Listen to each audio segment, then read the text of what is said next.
देखो life process, हमारा जो आज का चैप्टर है वो है लाइफ प्रोसेस, ठीक है। ये लाइफ प्रोसेस क्या होता है, देखो अगर चाहो ना तो थोड़ा सा फुटप्रिंट जैसा लिखते चले जाना, ठीक है, एक एक वर्ड्स को, ताकि घर में जाकर के जब पढ़ो तो वो एक बार रिकॉल होता है, ठीक है। तो वीडियो अगर नहीं भी देखोगे तो एटलीस्ट दिमाग में आना चाहिए क्या है, ठीक है। देखो लाइफ प्रोसेस क्या होता है, तो लाइफ प्रोसेस एक ऐसा ग्रुप ऑफ प्रोसेस होता है जो ये बताता है कि जो सामने वाला चीज है वो जिंदा है या नहीं है, ठीक है। मतलब कि लाइफ प्रोसेस ही इस चीज को बताता है कि जिस चीज के बारे में हम बात कर रहे हैं वो जिंदा है या नहीं है, ठीक है। Life process is the group of processes that determines weather a thing is alive और नॉट, ठीक है। एक चीज जो है वो जिंदा है या नहीं है उस चीज को ये डिटरमाइन करता है, ठीक है। अगर हम लोग बेसिकली देखें, एकदम बेसिक में देखें तो हमारे पास 7 लाइफ प्रोसेस होता है, ठीक है। याद करने का एकदम सिंपल सा तरीका, ठीक है, हमारा है 7 बेसिक लाइफ प्रोसेस, ठीक है। वैसे तो बहुत सारा प्रोसेस होता है, लेकिन हमारे पास 7 बेसिक लाइफ प्रोसेस होता है। इसको याद कैसे करोगे पता है, ऐसे करना,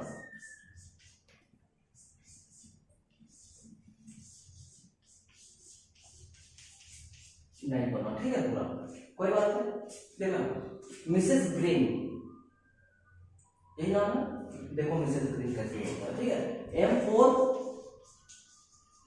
मूवमेंट, जितना भी थिंग्स जो जिंदा है वो मूवमेंट करेंगे, यानी कि मूवमेंट एक लाइफ प्रोसेस हो गया, ठीक है। दूसरा R फॉर रिप्रोडक्शन, ठीक है। R फॉर रिप्रोडक्शन मतलब जितने भी जिंदा चीजें हैं, जितनी भी लिविंग थिंग्स है वो सब रिप्रोडक्शन करेगा, तो रिप्रोडक्शन भी एक लाइफ प्रोसेस हो गया, ठीक है। S फॉर होता है हमारा सेंसिटिविटी और सेंसिटिविटी मतलब जितने भी जिंदा चीजें वो सेंस करेंगे, ठीक है। सबका एग्जांपल देंगे एक एक करके, ठीक है। तुमको पता चल जाएगा कि सारे लिविंग थिंग्स ये काम करते हैं, चाहे प्लांट हो चाहे एनिमल हो। उसके बाद G फॉर होता है ग्रोथ, जितने भी लिविंग थिंग्स है वो ग्रोथ करेंगे, ठीक है, वो बढ़ेंगे, वेदर वो प्लांट हो एनिमल हो सब बढ़ेंगे, ठीक है। रिप्रोडक्शन पहले कर दी, कोई बात नहीं। यहां पर हम करते हैं रेस्पिरेशन, ठीक है। जितने भी लिविंग थिंग्स हो गए वो रिस्पायर करेंगे, सांस लेंगे, तो जानते हैं इस चीज को, ठीक है। E फॉर होता है इजेशन, ऑब्वियसली अगर जितने भी लिविंग थिंग है वो खाना खाएंगे तो वेस्ट प्रोडक्ट बनेगा, ठीक है, उसको इजेक्ट करने का भी काम करते हैं, ये नहीं करेंगे तो वो मर जाएंगे, ठीक है। तो ये होता है E for egestion and N for होता है हमारा न्यूट्रिशन। ये हमारा 7 बेसिक लाइफ प्रोसेस है, ठीक है। मूवमेंट देख ही रहे हो, सब मूव करता है, जितने भी लिविंग थिंग्स है वो मूव करते हैं, किसी भी डायरेक्शन में मूव करे, किसी भी तरह से मूव करे, बट वो करते हैं, क्लियर। वहीं पे R फॉर हो जाता है रिप्रोडक्शन, जितने भी लिविंग थिंग्स है वो रिप्रोडक्शन करते हैं, इसका हम लोग को पूरा एक चैप्टर ही पढ़ना है, ठीक है, पूरा एक चैप्टर पढ़ना है इस पर। उसके बाद है हमारा सेंसिटिविटी, जितने भी लिविंग थिंग्स को सेंस करेंगे, सेंस करेंगे इन द सेंस की जैसे मान लो अभी गर्मी है, हम लोग को हीट फील हो रहा है, ठीक है, ठंड आता है उसमें ठंड फील होती है। अगर हम लोग प्लांट्स की बात करें तो प्लांट्स भी सेंस करता है, टच मी नॉट जान रहे हो, ठीक है, उसको टच करो सेंस करता है, तब ना उसका पत्ता जो है सिकुड़ जाता है, तो ये भी एक सेंस का एग्जांपल है। तो हमारा सेंसिटिविटी भी होता है लिविंग थिंग्स में, वो प्लांट में एनिमल सब में होता है। ग्रोथ ऑब्वियसली बात है कि जितने भी लिविंग थिंग्स है वो ग्रो करते हैं, ठीक है, किसी भी डायरेक्शन में ग्रो करते हैं वो करते हैं, ठीक है। ग्रो का बेसिक मतलब होता है वो फिजिकली बढ़ना, ठीक है, उसको बोलते हैं ग्रो करना। और R फॉर हो गया रेस्पिरेशन, ठीक है, रिस्पायर करते हैं, सब सांस लेते हैं, हम लोग भी लेते हैं, हमारे पास अलग अलग तरह का जो सांस लेने का प्रोसेस है वो अलग अलग है, एरोबिक है, अनएरोबिक है, मतलब एयर के प्रेजेंस में है, एयर के एब्सेंस में, ये भी हम लोग पढ़ेंगे इसी चैप्टर में लाइफ प्रोसेस में, ठीक है। फिर इजेशन है, ये भी हम लोग पढ़ेंगे इसी चैप्टर में लाइफ प्रोसेस में। क्या है कि अगर हम लोग कोई भी ह्यूमन, कोई भी अगर लिविंग थिंग है वो न्यूट्रिशन करेगा, न्यूट्रिशन करेगा कि खाना खाएगा, तो खाना खाने के बाद वो क्या करेगा, रेस्पिरेशन करेगा। रेस्पिरेशन में वो क्या करेगा, इस खाने का एनर्जी को निकालेगा। केमिकल रिएक्शन में हम लोग पढ़े थे कि जब भी कोई रिएक्शन होता है तो कोई ना कोई प्रोडक्ट बनता है, ठीक है। और उसके साथ हो सकता है कि कोई यूजलेस प्रोडक्ट भी बन जाए जो हमारे लिए यूजफुल ना हो, हमारे लिए in the sense living things के लिए वो यूजफुल ना हो, तो उसको हम लोग कहते हैं वेस्ट प्रोडक्ट, ठीक है। उस वेस्ट प्रोडक्ट को बाहर निकालने का या अपने बॉडी से अलग करने के प्रोसेस को बोलते हैं हम लोग इजेशन, ठीक है। तो ये 7 बेसिक लाइफ प्रोसेस होता है जो कि हर एक तरह का लिविंग थिंग परफॉर्म करता है। क्लियर? ये 7 बेसिक लाइफ प्रोसेसेस है, इसको याद रखना, ठीक है। और याद रखने का सिंपल सा तरीका क्या है, मिसेस ग्रीन, ठीक है। इस एक सेंटेंस को, एक वर्ड को याद करोगे, ये 7 लाइफ प्रोसेस आराम से याद हो जाएगा, ठीक है। तो हमारे पास ये सारे लाइफ प्रोसेस के बारे में 10th क्लास में पढ़ना है, ठीक है। जिसमें सबसे पहला प्रोसेस जो हम लोग पढ़ेंगे वो है हमारा न्यूट्रिशन, ठीक है। अभी न्यूट्रिशन क्या होता है, देखो न्यूट्रिशन चैप्टर हम लोग भी बहुत पहले से पढ़ते आ रहे हैं। देखो इस चैप्टर में कुछ नया चीज हम लोग पढ़ने ही वाले नहीं है, हाँ उसी को थोड़ा सा डिटेल में पढ़ेंगे, ठीक है, थोड़ा डिटेल में पढ़ेंगे, लेकिन कुछ नया चीज नहीं पढ़ने वाले हैं, ठीक है। देखो न्यूट्रिशन होता क्या है, न्यूट्रिशन का मतलब होता है the process of acquiring food, the process of acquiring food and utilises it to gain energy, to get energy, ठीक है। क्या है कि न्यूट्रिशन एक ऐसा प्रोसेस है जिसमें हम लोग खाना अक्वायर करते हैं, ठीक है, और उस खाने को यूटिलाइज करते हैं एनर्जी लेने के लिए, उस प्रोसेस को हम लोग कहते हैं न्यूट्रिशन, ठीक है। हम लोग क्लास 6-7 में जो डिफिनेशन पढ़े थे उससे ये डिफिनेशन थोड़ा सा अलग है। न्यूट्रिशन का मतलब हम सिंपल सा पढ़े थे, खाना खाना इज न्यूट्रिशन, ठीक है, जिसमें हम अलग अलग मोड्स ऑफ न्यूट्रिशन पढ़े थे, herbivores, carnivores, omnivores, autotrophic, heterotrophic, ये सब पढ़े थे हम लोग, वो सब यहाँ पे फिर से पढ़ना है, ठीक है। बस थोड़ा थोड़ा डिफिनेशन चेंज हो जाएगा, बहुत सारा चीज का डिफिनेशन वही रहेगा जो पहले से था, क्लियर। अब अगर हमारे पास न्यूट्रिशन है, खाना खा रहे हैं, तो हमारे पास आता है मोड्स ऑफ न्यूट्रिशन, ठीक है, मोड्स ऑफ न्यूट्रिशन। तो मोड्स ऑफ न्यूट्रिशन में सबसे पहला हमारा हो जाता है ऑटोट्रॉफिक मोड ऑफ न्यूट्रिशन, ठीक है। ऑटोट्रॉफिक मोड ऑफ न्यूट्रिशन क्या होता है, देखो नाम है यहाँ पर ऑटो, मतलब ऑटोमेटिक अपना खुद से खाना वो बनाएगा, ठीक है। तो ऑटोट्रॉफिक में क्या हो जाता है कि एक ऑर्गेनिज्म जो खुद से अपना खाना को बनाए उसको हम लोग कहते हैं ऑटोट्रोफ्स, और इस मोड ऑफ न्यूट्रिशन को, इस प्रोसेस को कहते हैं हम लोग ऑटोट्रॉफिक मोड ऑफ न्यूट्रिशन, ठीक है। अब दुनिया में एक ही चीज है जो खाना खुद से बनाता है, कौन है वो, ग्रीन प्लांट्स, उसके सिवाय कोई भी खाना खुद से नहीं बनाता है, ठीक है। तो ऑटोट्रॉफिक मोड ऑफ न्यूट्रिशन का एग्जांपल क्या हो जाएगा, ग्रीन प्लांट्स, ठीक है। अब अगर ये ऑटोट्रॉफिक मोड ऑफ न्यूट्रिशन को फॉलो करता है तो हम लोग को यहाँ पे ऑटोट्रॉफिक के बारे में टोटल चीज को जानना होगा, ठीक है। सपोज कर एक ग्रीन प्लांट, ठीक है, वो क्यों ग्रीन प्लांट ही खाना खुद से बनाता है, कोई आइडिया है? देखो हम लोग जब ऑटोट्रॉफिक मोड ऑफ न्यूट्रिशन के बारे में पूरा डिटेल जब पढ़ेंगे तो हम लोग को एक चीज पता चलेगा जिसका नाम है क्लोरोफिल, जानते हो क्लोरोफिल, ठीक है। क्लोरोफिल क्या है, क्लास 9 में हम लोग पढ़े थे, सेल चैप्टर में एक प्लास्टिड नाम से पढ़े थे, ठीक है। हम वो एक बार दोबारा से रिकॉल करते रहे, प्लास्टिड, ठीक है। क्लास 9 के चैप्टर में कहिए सेल के ऑर्गेनेल्स में है ये प्लास्टिड, सिर्फ और सिर्फ प्लांट सेल में प्रेजेंट होता है, ठीक है। और प्लास्टिड के 3 टाइप्स होते हैं, कौन होता है, क्लोरोप्लास्ट, और क्या होता है हमारा क्रोमोप्लास्ट, और क्या होता है हमारा ल्यूकोप्लास्ट।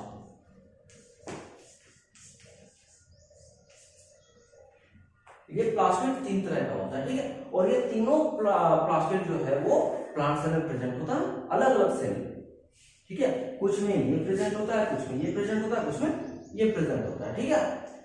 क्लोरोप्लास्ट से ही वर्ड बना है हमारा क्लोरोफिल, नहीं ना, क्लोरोप्लास्ट से ही हमारा वर्ड बना है क्लोरोफिल, ठीक है, जो कि ग्रीन प्लांट में प्रेजेंट होता है। दूसरा क्रोमोप्लास्ट, ये तीनों चीज जो है ना इसको हम कहते हैं कलर पिगमेंट। कलर पिगमेंट क्या होता है,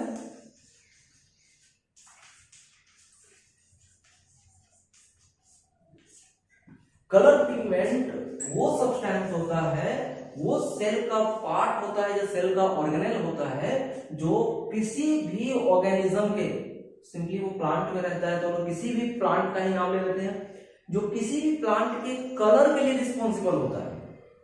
प्लांट में अलग अलग कलर देखते हो ना, ग्रीन, रेड, येलो, ऑरेंज, हर कलर का प्लांट देखते हो, ये प्लास्टिड ही है जो रिस्पॉन्सिबल होता है उस कलर के लिए।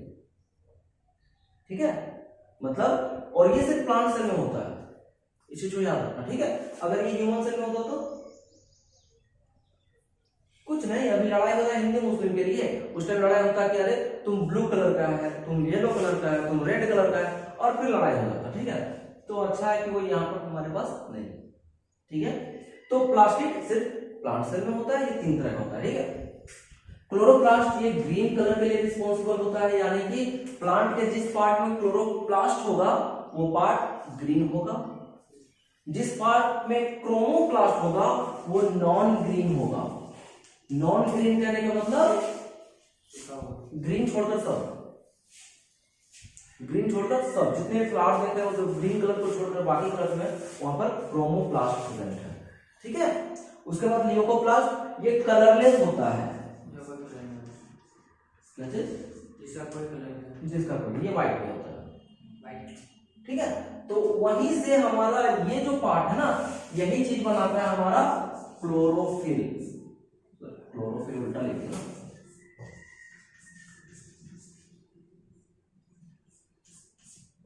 ठीक है, क्लोरोफिल यही चीज बनाता है, और ये बहुत इंपॉर्टेंट सब्सटेंस होता है फोटोसिंथेसिस के लिए। ठीक है, फोटोसिंथेसिस ये बहुत इंपॉर्टेंट होता है, इसके बिना फोटोसिंथेसिस होगा ही नहीं। तो इसीलिए यहां पर एग्जांपल में क्या दिया, सिर्फ ग्रीन प्लांट्स का नाम लिखे हैं, नॉन ग्रीन प्लांट फिर खाना नहीं बनाएगा तो वो कैसे जिएगा। तो एक नॉन ग्रीन प्लांट में भी देखना कि कुछ पार्ट्स ग्रीन होता है, एक नॉन ग्रीन प्लांट में भी देखना कुछ कुछ पार्ट्स ग्रीन होता है, हो सकता है उसके कुछ लीव्स ग्रीन हो, कभी कभी स्टेम ग्रीन हो जाता है। कोई बहुत सारे ऐसे प्लांट्स है ना जिसपे उसका स्टेम जो है वो खाना बनाता है। फ्लावर के सारे फ्लावरिंग प्लांट को देख लो, सारे फ्लावरिंग प्लांट का जो लीव्स होता है वो ग्रीन होता है। ठीक है, तो ये चीज है। तो यहाँ पर क्या है कि क्लोरोफिल एक लौता ऐसा चीज है जो बहुत ज्यादा इंपॉर्टेंट है। ठीक है, बाकी सारी चीजें भी इंपॉर्टेंट है, उसके बिना नहीं हो सकता, लेकिन क्लोरोफिल भी एक बहुत इंपॉर्टेंट हमारा कंडीशन होता है फोटोसिंथेसिस के लिए। ठीक है, इस वजह से सिर्फ ग्रीन प्लांट ही अपना खाना खुद से बनाता है। ऐसा जो क्लियर, इसमें कोई डाउट नहीं है। चलो, तो हम लोग इसके बारे में इसको सब लिखाएंगे, सब लिखाएंगे। अभी हम बस समझा रहे थे, अभी इसको और डिटेल में समझाना बाकी है।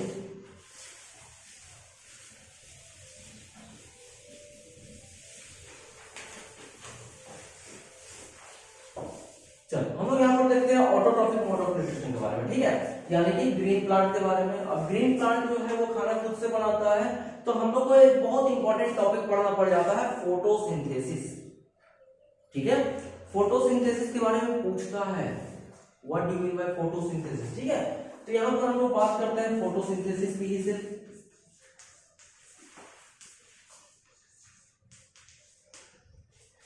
देखो ये जो वर्ड है ना फोटो, इसका मतलब कभी भी वो वाला फोटो नहीं है जो क्लिक करते हैं। फोटो जब भी वर्ड आए तुम्हारे साइंस में तो समझ जाना इसका मतलब है लाइट। ठीक है, और सिंथेसिस का मतलब होता है उसको प्रोसेस करना, सिंथेसाइज करना। ठीक है, उसको हो सकता है कुछ नया बनाना। क्लियर, मतलब उसको क्या करना, अपग्रेड करना, उसको फॉर्मुलेट करना, ट्रांसफॉर्म करना। ठीक है, कुछ भी हो सकता है। तो यहां पर क्या है, वो लाइट को सिंथेसाइज करेगा, और इस तरह से इस वर्ड का फॉर्मेशन हुआ फोटोसिंथेसिस। ठीक है, अब लाइट को ही क्यों, क्लास 7 में पढ़े थे, क्लास 10 में फिर से हम लोग पढ़ेंगे। लास्ट चैप्टर जो है हम लोग बायोलॉजी का ना, आवर एनवायरनमेंट, उसमें हम लोग एक फूड चेन पढ़ेंगे। ठीक है, फूड चेन क्या होता है, transfer of energy from sun. Sun का जो एनर्जी है उसको एक जगह से दूसरी जगह ट्रांसफर करने को बोलते हैं लोग फूड चेन। ठीक है, ये क्या करता है, उस एनर्जी को यूटिलाइज करता है, ये सन की एनर्जी को यूटिलाइज करता है और अपना खाना बनाता है। ऑब्वियसली खाना बनाना एक केमिकल प्रोसेस है, तो ये भी एक केमिकल प्रोसेस को कैरी करेगा। ठीक है, सबसे पहले इसका डेफिनेशन जान लेते हैं, उसके बाद फिर आगे इसको और डिस्कस करेंगे। फोटोसिंथेसिस का मतलब होता है the process of preparing food in green plant, the process of preparing food in green plant with the help of sunlight, water, carbon dioxide and chlorophyll. ठीक है, इन चारों की हेल्प से वो क्या करता है, अपना खाना बनाता है। इस प्रोसेस को हम कहते हैं फोटोसिंथेसिस। कोई दिक्कत यहाँ पे? अब वो सनलाइट को यूज करता ही है सिंथेसाइज करने के लिए। ठीक है, प्लांट क्या करता है, इसमें क्लोरोफिल जो प्रेजेंट होता है, हमारे पास वो नहीं होता है। अगर हमें वो होता ना तो हमारे अंदर में जादू का ताकत होता। जादू समझ रहे हो, क्रिश देखे हो ना, कोई मिल गया, उसका जादू क्या है कि ये जो क्लोरोफिल है वो क्या काम करता है, सनलाइट की एनर्जी को ट्रैप कर लेता है। ठीक है, पकड़ लेता है सनलाइट की एनर्जी को, डायरेक्टली एब्जॉर्ब कर लेता है। ठीक है, ये क्या करता है, सनलाइट को मतलब सन की एनर्जी को ट्रैप कर लेता है। ठीक है, और ट्रैप करने के बाद वो अलग अलग केमिकल प्रोसेसेस के साथ अपना खाना खुद से बना लेता है। ठीक है, इस प्रोसेस को हम कहते हैं फोटोसिंथेसिस। क्या करता है, चलो देखते हैं। ठीक है, कार्बन डाइऑक्साइड प्लस वाटर, ये दोनों को वो मिला। ठीक है, कार्बन डाइऑक्साइड को कहां से मिल गया, एयर से, स्टोमेटा के थ्रू उसको एब्जॉर्ब कर लिया। वाटर कहां से मिला, सॉइल से, रूट के थ्रू उसको एब्जॉर्ब कर लिया। अब ये क्या काम किया, सनलाइट उसको मिला सन से, सनलाइट प्रेजेंट है वहां पर। ठीक है, सनलाइट की एनर्जी को यूटिलाइज करेगा। और क्लोरोफिल उसके पास है पहले से ही, क्योंकि वो ग्रीन है तो क्लोरोफिल होगा। अब इन दोनों के हेल्प से वो क्या बनाया, glucose plus H2O plus oxygen. ठीक है, ये बैलेंस इक्वेशन नहीं है, बैलेंस हम लोग करना सीखेंगे। चलो देखो यहाँ, तो क्या किया, वो कार्बन डाइऑक्साइड लिया, वाटर लिया, सनलाइट उसके पास प्रेजेंट है, क्लोरोफिल प्रेजेंट है। ये दोनों बहुत ही एसेंशियल ये होता है, कंडीशंस होता है। ठीक है, ये एसेंशियल कंडीशंस होता है। अगर कुछ देखो क्वेश्चन पूछता है, हम बताएंगे। ठीक है, कैसे होता है, देखो ये दोनों है बहुत ही एसेंशियल कंडीशंस है। ठीक है, इसके बिना ये फोटोसिंथेसिस होगा ही नहीं। तो उसके थ्रू वो क्या बनाएगा, ग्लूकोज बनाएगा, वाटर बनाएगा और ऑक्सीजन बनाएगा। ठीक है, ये तीन चीज वो बनाता है, तब जाके वो ऑक्सीजन रिलीज करता है। अब यहां पर एक चीज अगर देखोगे, चलो इसको पहले हम जान लेते हैं, उसके बाद आगे कुछ बढ़िया चीज सीखेंगे।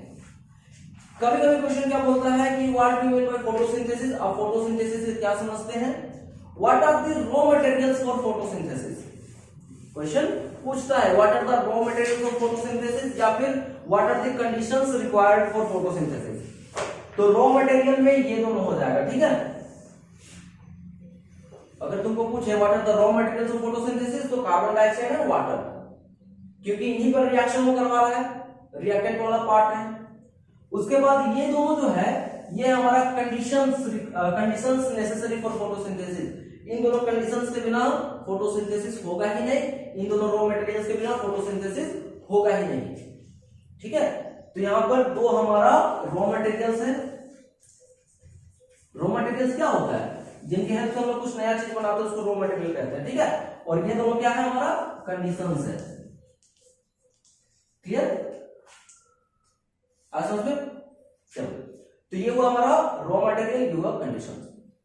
अब देखो यहां पर क्या है कि तुम लोग सुने होंगे प्लांट्स जो है वो रात में ऑक्सीजन प्रोवाइड नहीं करती। ठीक है, कुछ प्लांट्स को छोड़ देते हैं, क्योंकि यहां पर कंडीशन में दिया गया है सनलाइट। रात में सनलाइट कहां से लाएगा, कहीं से नहीं लाएगा ना, तो रात में वो इस प्रोसेस को कैरी ही नहीं करेगा, रात में वो फोटोसिंथेसिस करेगा ही नहीं। अब फोटोसिंथेसिस नहीं करेगा तो ऑक्सीजन कहां से मिलेगा उसको, ऑक्सीजन नहीं मिला, तो ऑक्सीजन नहीं मिला तो वो रिलीज कहां से करेगा ऑक्सीजन, ऐसा ना। तो इस वजह से वो क्या करेगा, ऑक्सीजन रिलीज करेगा ही नहीं, ऑक्सीजन रात में प्रोड्यूस करेगा ही नहीं, ऐसा ना। तो यहां पर एक बहुत ही इंपॉर्टेंट क्वेश्चन बनता है जो पूछता है what do mean by photosynthesis, what are the conditions required for photosynthesis, what are the raw materials for photosynthesis. ठीक है, इन तीनों को हो सकता है मिला करके पूछ दे या अलग अलग पूछ दे, एक दो नंबर के लिए नहीं पूछता। इक्वेशन जरूर लिखना, अगर क्वेश्चन आए what do mean by photosynthesis या फिर व्हाट इज फोटोसिंथेसिस तो ये इक्वेशन जरूर देना वहां पर।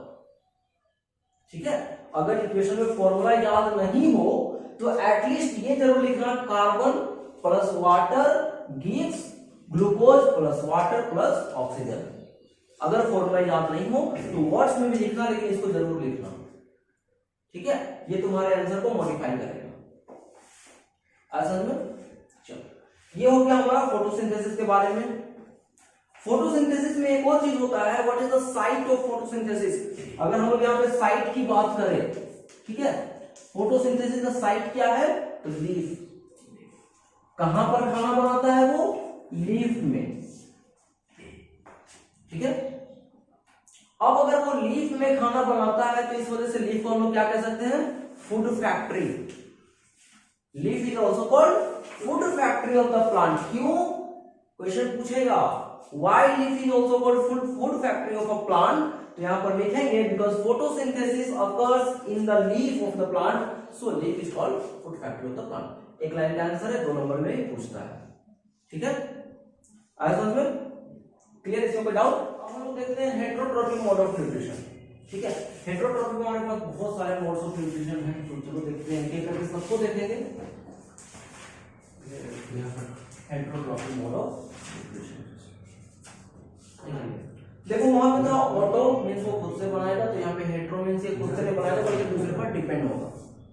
ऑब्वियसली सनलाइट के एनर्जी के लिए, ठीक है, सोलर एनर्जी के लिए, क्योंकि सोलर एनर्जी को जो ग्लूकोज में ट्रांसफॉर्म करना है, अब उसी ट्रांसफॉर्म एनर्जी को हम लोग क्या करेंगे, दूसरे में दूसरे के पास वो भेजेंगे। ठीक है, तो जब वो दूसरे के थ्रू इस एनर्जी को गेन करेगा तो उसको हम लोग कहते हैं हेटेरोट्रॉफिक मोड ऑफ न्यूट्रिशन। मतलब a mode of nutrition in which an organism does not prepare its own food but depend on other plant or animal for their food।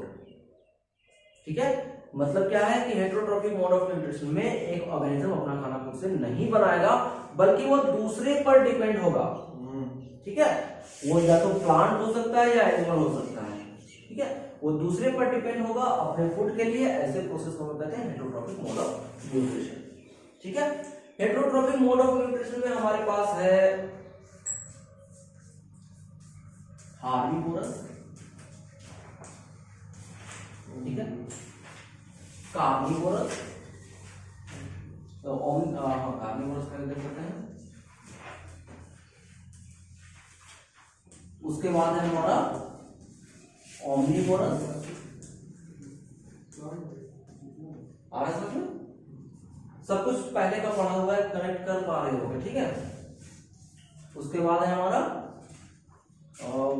कौन सा, पैरासाइटिक, फिर क्या हमारा सैप्रोफाइटिक,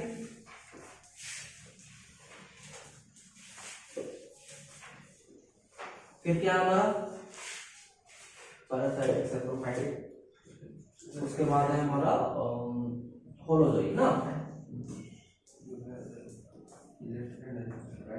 देखो यार, ये सारे मोड्स ऑफ न्यूट्रिशन के बारे में हमको पढ़ना है। ठीक है, एकदम इजी है, सब तुरंत समझा देते हैं। ठीक है, इसमें एक चीज आज हम छोड़ देंगे, होलोजोई, क्योंकि होलोजोई पे एक बहुत बड़ा टॉपिक है हमारा, कनेक्टेड है, तो वो सारा टॉपिक एक दूसरे से रिलेटेड है, इसलिए वो सब हम एक साथ पढ़ेंगे। ठीक है, तो आज हम लोग सिर्फ सैप्रोफाइटिक तक ही पढ़ेंगे, कोई दिक्कत।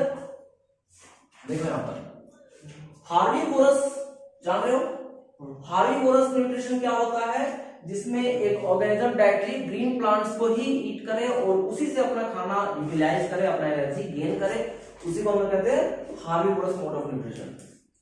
ठीक है, और जो ऑर्गेनिज्म प्लांट को खाता है उसको हार्बीवोर्स कहते हैं, हार्बीवोरस नहीं, हार्बीवोर्स। यहाँ पे लिख दे रहे हैं, उसको याद रखना, दोनों वर्ड में डिफरेंस है, क्वेश्चन पूछता है कभी कभी। ठीक है,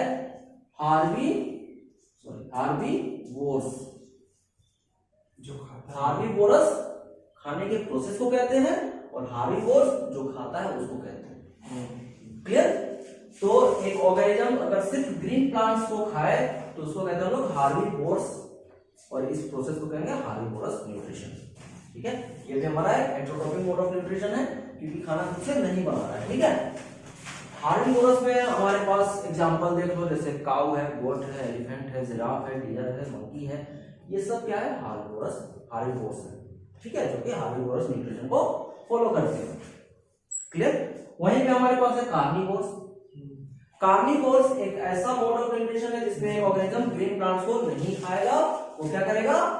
फ्लेश को खाएगा, दूसरे एनिमल्स के फ्लेश को खाएगा, उसको हम लोग कहते हैं कार्निवोरस न्यूट्रिशन। और उस ऑर्गेनिज्म को कहते हैं, उस एनिमल को हम लोग कहते हैं कार्निवोर्स।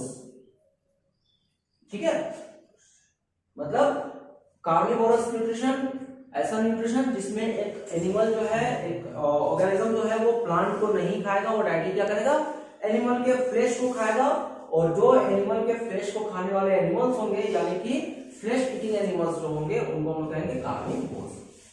क्लियर? ये सब पहले से पढ़ा हुआ चीज है। ओमनीवोरस में क्या है? जो दोनों खाएगा, प्लांट और एनिमल दोनों को खाएगा, ऐसे ऑर्गेनिजम्स को हम लोग कहते हैं ओमनीवोरस। और इस मोड ऑफ न्यूट्रिशन को कहते हैं हम लोग ओमनीवोरस न्यूट्रिशन। ठीक है, कार्निवोर्स का एग्जांपल क्या है? इसका एग्जांपल क्या है? लायन, टाइगर, लिपर्ड, ठीक है, हाइड्रा, ये सब है। उसके बाद हमारा ओमनीवोर्स में क्या हो जाएगा? ओमनीवोर्स में क्या हो जाएगा? एग्जांपल ह्यूमन, ठीक है, डॉग, कैट, ठीक है, वो सब हो जाएगा हमारा ओमनीवोर्स में। पैरासाइटिक में क्या होता है कि एक ऐसा मोड ऑफ न्यूट्रिशन है जिसमें एक ऑर्गेनिज्म दूसरे ऑर्गेनिज्म के बॉडी में रहता है। एक ऑर्गेनिज्म दूसरे ऑर्गेनिज्म के बॉडी में रहेगा, बट उस ऑर्गेनिज्म को बिना हार्म किए, बिना नुकसान पहुंचाए उस ऑर्गेनिज्म के बॉडी से अपना न्यूट्रिशन गेन करेगा।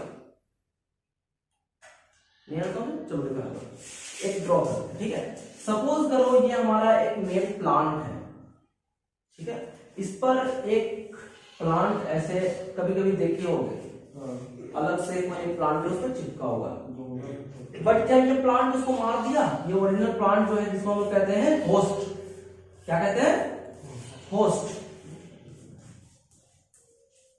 ठीक है, वो होस्ट को तो नहीं मारा भैया, अगर वो उसको मारेगा तो फिर खाना कहां से खाएगा? ठीक है, और ये जो है हमारा, इसको हम लोग कहते हैं पैरासाइट।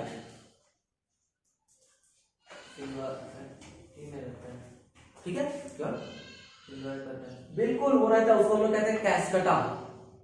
वो जो ग्रीन सॉरी येलो कलर का होता है ना, वो जो पूरा लरन टाइप का देखे उसको कहते हैं लोग कैस्कटा, वो भी एक पैरासाइट है। सैप्रोफाइटिक में क्या होता है? ये एक ऐसा मोड ऑफ न्यूट्रिशन है जिसमें एक ऑर्गेनिज्म जो है वो dead and decaying animal and plant को ईट करेगा। डेड एंड डिकेइंग मतलब मरा हुआ चीज को, मुर्दा चीजों को वो खाएगा और उससे अपना न्यूट्रिशन गेन करेगा। ऐसे मोड ऑफ न्यूट्रिशन हम लोग कहते हैं सैप्रोफाइटिक मोड ऑफ न्यूट्रिशन, और उन ऑर्गेनिजम्स को हम लोग कहते हैं saprophytes. Clear? Saprophytes example hyena, vulture, fungus, bacteria, ये सब क्या है? हमारा सैप्रोफाइट्स है। ठीक है, जो कि सैप्रोफाइटिक मोड ऑफ न्यूट्रिशन को फॉलो करते हैं। क्लियर? चलो, हम लोग ये होलोजोइक मोड ऑफ न्यूट्रिशन को आज नहीं पढ़ेंगे क्योंकि होलोजोइक मोड ऑफ न्यूट्रिशन हमारा एक बड़ा टॉपिक है। इसमें हम लोग को अमेबा के बारे में जानना है, एनिमल के बारे में जानना है, ह्यूमन के बारे में जानना है। ठीक है, इसका सारे स्टेप्स को पढ़ना है, और ह्यूमन न्यूट्रिशन जो है वो एक बहुत इंपॉर्टेंट टॉपिक है इस चैप्टर के लिए। ठीक है, तो ये अलग अलग मोड ऑफ न्यूट्रिशन है, और ये सब मोड ऑफ न्यूट्रिशन किसके लिए है? हेटेरोट्रॉफिक के लिए है, मतलब ये लोग अपना खाना खुद से नहीं बनाएगा। ठीक है, अगर हम प्लांट में बात करें तो प्लांट में और भी बहुत सारे हैं, इंसेक्टिवोरस प्लांट्स है। ठीक है, पिक्चर प्लांट देखे हो, वो लोग क्या करता है? वो लोग भी हेटेरोट्रॉफिक मोड ऑफ न्यूट्रिशन को फॉलो करता है। ठीक है, वो लोग भी हेटेरोट्रॉफिक मोड ऑफ न्यूट्रिशन को फॉलो करता है। ठीक है, उसके बाद एक हमारा उसका फिगर शायद हम नहीं बना पाएंगे। ठीक है, ऐसे करके वो कुछ होता है, नहीं, ये प्लांट है। ठीक है, वो कुछ इस तरह से होता है। ऐसे करके होता है, ठीक है। और जैसे ही उसमें कोई चला जाए वो इस तरह से उसको क्लोज कर देता है, ठीक है। और फिर वो अंदर ही मर जाता है, फिर उसको वो अपना खा लेता है और इस तरह से अपना न्यूट्रिशन वो गेन करते हैं, ठीक है। तो हमारे पास बहुत सारे तरह के प्लांट भी है वर्ल्ड में, अर्थ में हमारे पास, ठीक है। उन सब के बारे में तो हम लोग को नहीं पढ़ना है, बहुत डिटेल हो जाएगा, उतना डिटेल हम लोग को 10th में नहीं पढ़ना है, ठीक है। वो सब हम लोग को ग्रेजुएशन के टाइम पे पढ़ना है, तो वो अभी तुम लोग के लिए बहुत दूर है, उसके लिए सोचना ही नहीं है, ठीक है। बट ये सब चीजें हैं हमारे पास, क्लियर। तो फिलहाल तुम लोग को ये सब चीजें याद रखना होगा। क्वेश्चन पूछता है कभी कभी एक एक नंबर में क्वेश्चन पूछता है, ये जो छोटा ये जो जूनियर क्लासेस का टॉपिक्स है ना, इस पर एक एक नंबर या दो दो नंबर में क्वेश्चन पूछता है, ठीक है। इसलिए इसको बता रहे हैं, इसको जरूर से याद रखना एग्जांपल्स के साथ, क्योंकि ये सब पूछ देता है। हम लोग सीबीएसई बोर्ड पर भरोसा नहीं कर सकते हैं, उसका कब दिमाग क्या हो जाए और वो कौन सा क्वेश्चन पूछे समझ में नहीं आता है, ठीक है।